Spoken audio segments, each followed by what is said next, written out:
Hello and welcome to our first video guided notes on Algebra 1. So I put these up on the website so that if you are absent, you can watch them to figure out what was going on in class. Or if you were in class and you missed something for some reason, I really suggest that you pay a lot better attention and ask some questions if that's the case. But if it is, you can go back and watch it. Maybe it's been a long weekend and you don't know how to do your homework and you need some guidance on your notes. And lastly, if you are a parent trying to help your student, you can use this to kind of figure out what was going on in class. So today we're covering Module 1, Lesson 1. Okay. And we have a warm-up here, and our warm-up was to match 3 stories with the 3 graphs. So the graphs are all on the same coordinate grid. We don't know what the axis and stand for, what they're about, but we'll figure it out from our stories. All right, so our first story is Justin Case was out of park 6 miles from his house, and when he was done playing, he rode his bike past his house to his friend's house. Story number 2, Justin's sister Jules left the park at the same time as Justin, but rode her bike to their house. Okay. And story number 3, Mandy's mother drove her to Jules' house to spend the night.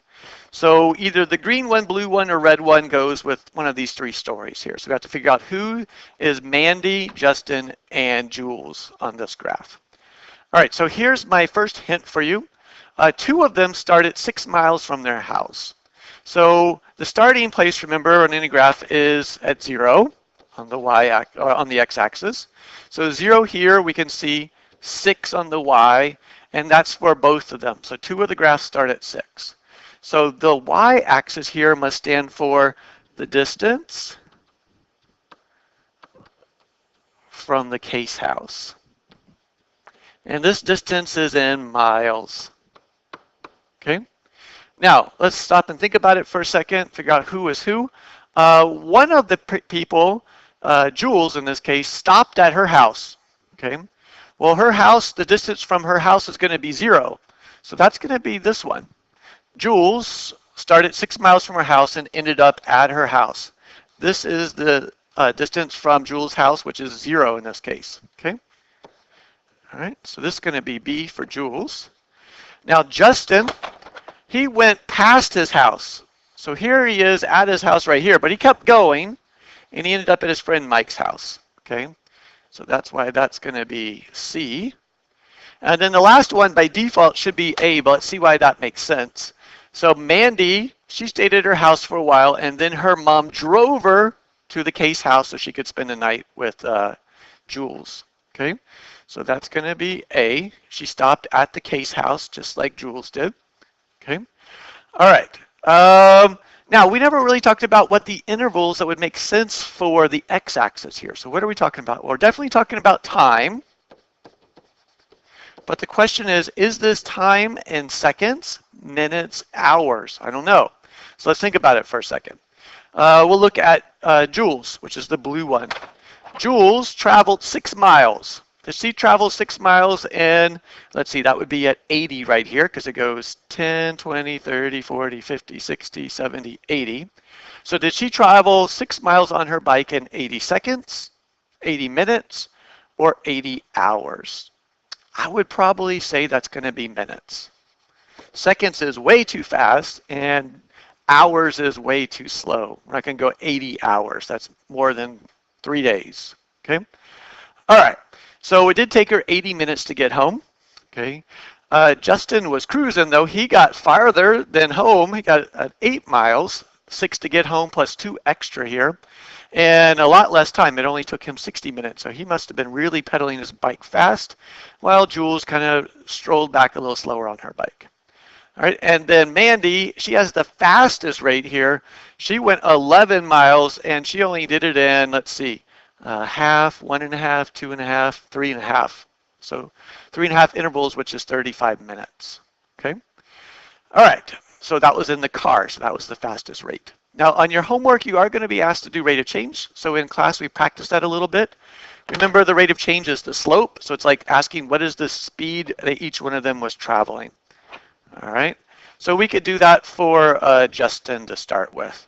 All right. So Justin started at 0.6, and he ended up at, let's see, 60 minutes over and -2, so 2 miles in the opposite direction for his distance from his house. Okay, so if I work out the rate of change or the slope for this, okay, we did this lots last year in Math 8. This is going to be 6 minus -2 over top of 0 minus 60, which is 8 over -60, or -8 over 60. Okay. All right, so that means that he traveled 8 miles in 60 minutes. Okay, and he's going towards his house, so that's why it's a negative there. Okay. All right, so what is Justin, sister Jules' rate of change? Let's calculate one more. Okay. She started at, let's see, 0.6 also. But she ended up at, let's see, that's 50, 60, 70, 80, 0. Okay.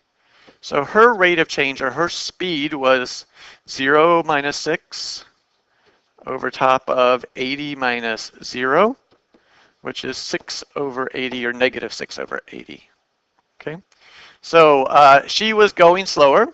Okay, he was going -8 over 60, and she was going -6 over 80. Now you can reduce both of those fractions or make them into a decimal, but what it really stands for is the rate of travel. So how many miles to how many minutes they've been going. So this is like for Justin, 8 miles and 60 minutes traveled, and for her, 6 miles and 80 minutes traveled. All right, so you will not need to do some rate of change. All right, so each of these graphs above is a piecewise defined linear function, and use the definition below to help understand what you think this means. So in class, we read the definition, we looked at some graphs here, and we wrote, what do we think a piecewise defined linear function is? So our definition is, given a non-overlapping intervals on a real number line, so notice the intervals in our green and blue and red didn't overlap. We had an interval here, and then it went here, but the overlap was none. Okay, same with the blue one, there's no overlap. So we didn't have a green one that went like this and then like that. Okay, that wouldn't make sense. How could she be in two places at once? All right, and the second part, so non-overlapping intervals and the union of the intervals on the real number line is defined by the possibly different linear functions for each interval. So we had different linear functions. Let's look back up here. So once again, if we look at Mandy's linear function here, it's a piecewise linear function. The first part of her function, remember, has a slope of 0. And then the second part definitely has a negative slope. We don't know what it is because we didn't calculate it, but it has a negative slope. Okay, so it's defined in two parts, and the parts are not the same. Now they could be the same, but they don't have to be. Okay. All right, so here are two piecewise linear functions. The first one is defined by this segment. Notice it has these dotted lines that go past. That shows you the line that defines that segment part. We could find the equation of the line, but it only works on the green part. And then it has a second segment that starts here and goes down. And it's defined by that dotted line that goes through it also, but it's only the blue part of the dotted line. We don't use the whole thing. And then it has a third segment. Okay. All right, and it's defined by that horizontal line. So you can see the three parts. The second one also has three parts, and they're a little bit different. We have a part that goes from here to here. We'll talk about what these solid and dotted empty circles mean in a little bit. Okay, and we have an empty circle here, it goes from there to there. And then we have a filled in circle from here to here. Now, why are those empty circles there? So remember it said no overlap, okay? So we can only use the number 1 once. So the place where the 1 was used was here. Okay, and then this piece says we can't use 1 up there. We already used 1, so it starts from just a little bit more than 1 and goes down. And then if you look at the second piece here, where was the number 8 used? Well, the number 8 was used up here, so this says, oh, you can't quite get to 8. You can get to like 7.9999999, but you can't get to 8, because when we get to 8, we jump up to the top. So now, why is function A from the warm-up considered a piecewise linear function? So that's Mandy's again. It's a piecewise linear function because it's created from two linear graphs that define these segments here with no overlap.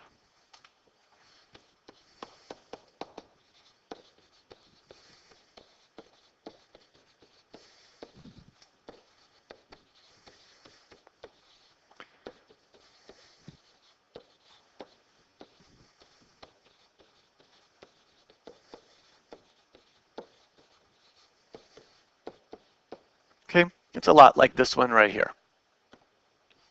Okay, on our second page, we were asked to create a graph of a man's elevation versus time video for the video. So here's a video in the corner here of the man walking. So he starts at his apartment up on the top there. He comes out, he walks down the little flight of stairs, the second little flight of stairs, and then the third one. Okay, so we can watch it again in a little slower, so half-time speed. Okay. And we can see him, he's out of his apartment, he's walking to the front of the apartment, and it looks like at 3 seconds he starts down the stairs, and then at 4, maybe 5 seconds he's on the bottom flight, and then he keeps on going to down the next flight.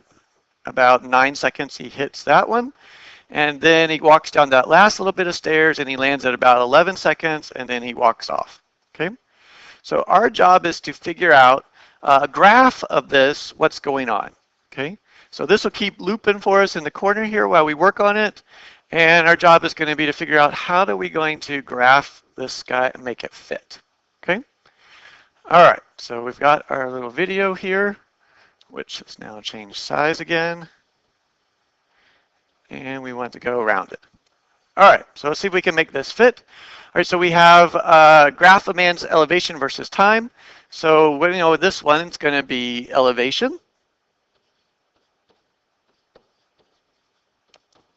And we'll probably go in feet.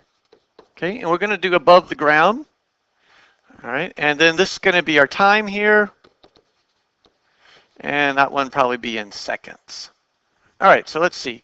It looks like it takes him about, let's see, 13, 14 seconds for this video. So let's do our time in increments of 5. So there's 5, 10, 15. Okay. And we need to think about the height of the man is. So we'll go back here and take a look at it for a second. We can pause it and scoot around and just think about that. So we'll skirt back and take a look. So he's coming out. So how high do we think this is? Let's get him in the picture so we can take a look at his height. So he looks like he's probably, you know, between 5 and 6 feet tall. So we'll just go ahead and round him off to 6 to make it easier. And when he goes down the first flight of stairs here, let's see, he's landing right there. How far down is he compared? Okay, so let's see. So his head was a little bit above the railing, same as it is now, and now he's back to the railing there. But if we moved it up, I'm kind of guessing he's only gone down. Let's see. Well, his feet went from here to about here, right? So that would be, I'm going to go with, not much, only about 4 feet, okay? So then we would do another 4 feet this way as he comes down. And then we got to do probably another little, maybe 4 more feet there. So no more than 15 feet total. So I'll go back this way. We're going to do maybe 5, 10, 15. Okay. All right, so let's see. How long did it take him to get to the first flight of stairs? That's the big question for our first segment here. So he came out, and it looks like he started on the stairs around 3 seconds. So for the first 3 seconds, he stayed at the very top of his house. Okay, so if we say that that's 15 feet total, then we can put him up here for the first 3 seconds, and that will be about right there. Okay, and then he goes down 5 feet. Okay, maybe that's 6 feet, 5 feet, not quite sure. So, and when does it do it? How long does it take him to go down that first little bit? So let's see, we scoot forward, and that looks about like he's coming off there right now. So at 5 seconds, he's hit that first landing. So that would be like this segment here. So we're doing our piecewise function. So the first 3 seconds, he didn't get anywhere. Okay, he just stayed at the same distance above the ground. So let's see, that's 1, 2, 3, 4, 5. So 3 seconds would be about right here. And then we're going down, and when he hits that 5 second mark, he should be about 5 feet farther down. So about right there. Okay. Now, how long does he stay at that level? Let's see. So there's 5, and he's starting to go down at 6. So on the 6th second, so that's 6, 7, 8, 9, 10, he starts down the second flight of stairs. So there's another little piece to our piecewise function. Okay. All right. Now where does he go after that? Well, he goes down. Let's see how far he makes it. He hits the bottom there at about 8 seconds. Okay. So my graph's off a little bit here. So this was supposed to be at 5. This was at 6. And then at 8 seconds, he's down again. So we're going to put him down here. Okay, went down another flight of stairs. Now, how long before he started down that last little flight of stairs? Only about 1 second. So around 9 seconds. So he stayed right there for about 9 seconds. And then he scooted down that last little flight of stairs and he hit the ground around 11 seconds. So there's 11, 12, 13, 14. So at about 11 seconds, he scooted down that last flight. And I didn't put that on the graph, right? So we were at 9 seconds, and at 11 seconds, he landed on the ground. And then he continued on the ground from there. Now we could say maybe he stepped up an extra little step there, but we'll just call everything below the house the ground. Okay. All right, so let's take a look at this and talk about what's going on again in the graph. All right, so we made our y-axis and our x-axis. The x-axis we let it be the time, and we put it in seconds because our video was in seconds. And then the y-axis, we did the elevation of the ground, and we put that in feet, and we estimated where we thought it was. Okay. Okay. So he came out of his apartment at 15 feet up, and it looked like he walked for about 3 seconds. And then he started down the first flight of stairs, and we said the flight of stairs were maybe all about 5 feet. So we did a little estimating here. And it took him until the 5th second to get down that flight of stairs. And then he took about a second to turn the corner and start down the second flight of stairs. Okay, it took him about, same thing, let's see, about 2 seconds there, same as before. And then about 1 second to turn the corner. Okay, and then he walked down that last little flight of stairs that took him to the ground. So now he's on the ground, which is why this is 0 here. And then he continued along the ground for the remainder. Okay, so we did this in class and worked on it for a good bit of time to make sure we understood what was going on. And we gave some hints down here. The first hint was to first put the labels on the x and y axis, and then to think about the scale. So remember how we zoomed forward to figure out the total time of the video, and that's how we knew to go up to about 15 seconds probably. And what do you think would be reasonable heights for the man's elevation above the ground? And we just decided on about 15 feet to make it split into 3 parts of 5. Okay, and the man starts at the greatest height during the video at the top of the stairs. How should this be modeled on our graph? And we modeled it by starting at the biggest height and going across that way. Okay, and then it says pay close attention to the time intervals. So you saw me pausing the video, looking to see where he was. So we can make sure that we get when was he going up, when was he going down, what was it going on with his elevation during each time interval. So remember, this was him on the very top level walking out to the stairs. This was him going down the first flight. This was him turning the corner and then going down the second flight, turning the corner again, and going down the last flight until he hit the ground. Okay, on our third page here, we have problem number 3. And here's an elevation versus time graph of that same person leaving his apartment. Can you describe what you think he was doing at each linear interval of the piecewise defined function? Okay, so we have parts A, B, C, D, E, F, G, and H. And this time I think I estimated the height that the man left his apartment a little bit differently, so about 14 feet, maybe even 13 and a half here. Okay, and what was he doing in part A? Well, in part A, let's see, he left his door here and he walked to the top of the stairs. So I think he walked from door to top of stairs. All right, so now part B. Part B is this piece. So part B, his elevation is changing by going down, so obviously he must be walking down the stairs. So and it looks like that's about the same distance as the first flight of stairs. So walked down top flight of stairs.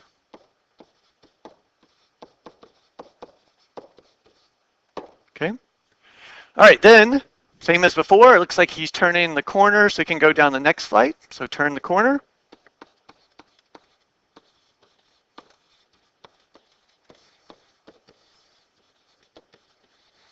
Okay. And then he started walking down the next flight of stairs. Now notice that this piece is shorter,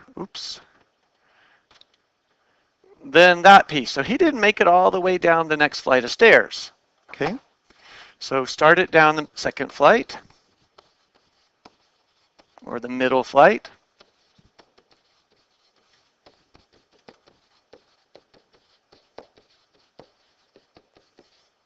Okay. So at some point, he then goes back up. Okay, so hit that red dot, and he turns around and starts back up. So for E is walked back up the middle flight of stairs, and this is got part way. Okay, so walked back up the middle flight.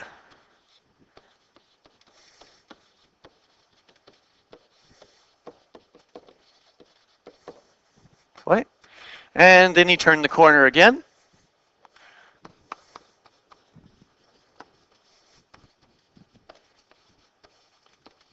Okay. And then, let's see, well, he walked up that top flight of stairs one more time. Notice he never made it to the ground here. How can you tell that? Let's finish writing this and talk about that. So walked up top flight of stairs. So he started up at the top of his apartment building. Remember, 0 is when he hits the ground. So this is elevation in feet. 0 is at the ground level. He never got to ground level. The closest he got was about 6 feet. Okay. And then he's on the top level again, and it probably walked back to his apartment. Okay.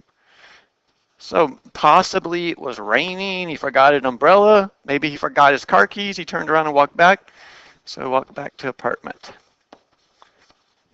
Maybe he forgot his jacket or his wallet, or maybe he just decided he didn't want to go anywhere after all. Okay, so he left his apartment, started down the first flight of stairs, turned the corner, started down this middle flight, said, oh, something happened, turned around, went back up, turned around to the next flight of stairs, walked up the top flight, and went back to his apartment. Okay, he never made it past the middle flight of stairs, halfway. All right, so there was a red dot in the middle of this graph, and I put it here for a reason. And my question was in class, is it possible for him to go down the stairs and then in the blink of an eye be walking back up the stairs? So you're going walking down and then walking back up. So I would say no. So probably there should have been an extra segment here. So there probably should have been an extra segment.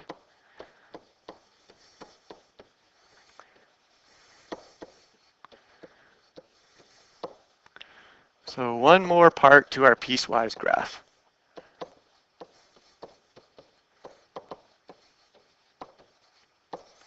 And that's because you can't really turn the corner that fast.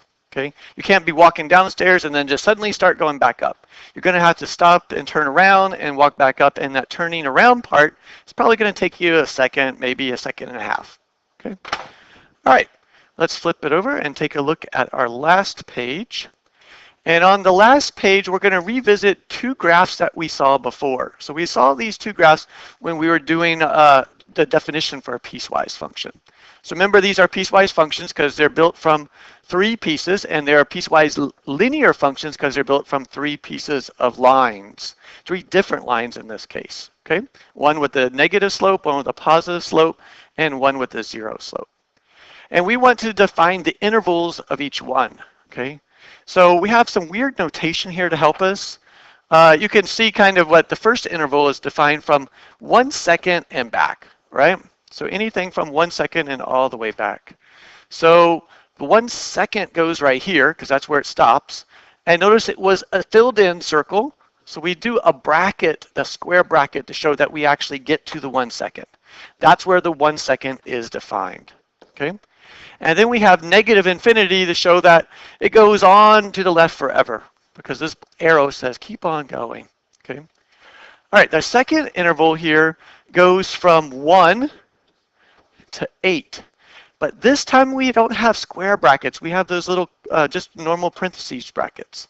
And that's to show that the 1 actually isn't part of this piecewise segment, nor is the 8. Okay, the 1 went with the left part of the piecewise function, the 8 goes with the right part of the piecewise function, and the 1 and the 8 is just between them for the middle part. Okay, and that's why the 8 here will get the square bracket to show the 8 is part of that graph, and then we go on forever in the right, so this is where we put the infinity symbol again, which is like a sideways 8. All right. And then our last question here, for what intervals is the function at the right defined? So we're going to do the same thing. We're going to try to use our brackets, but there's a couple of different answers for your brackets here. So notice we still have 3 segments. So we can do the blue one if we define it this way. So that's going to go from 0 to 2. Okay. And then I can do my green one. Now I've already used the 2. So the green one's going to have an open circle here. And then it will go forward to 5. So this will go from 2 with that one to 5 with the square one. Okay? And then lastly, we start at 5 and go forward forever. So we start at 5, but we don't have 5. Remember, we already used 5 with the green one. And then we go forward, oops, make my infinity symbol, forever. Okay, and the infinity ones get the normal parentheses because there's no ending to it. It keeps on going forever. All right, so we can't actually get to infinity, but we can get as close as we want to decide to. All right, so this said on here, there are a few different ways to use the brackets here. So we could have put the square one on the green and the normal parentheses on the blue one, and the same with this one. We could have switched these square and normal ones up. Okay, however you want it, because it doesn't tell you, does the filled in point with the blue one or was the filled in point with the green one?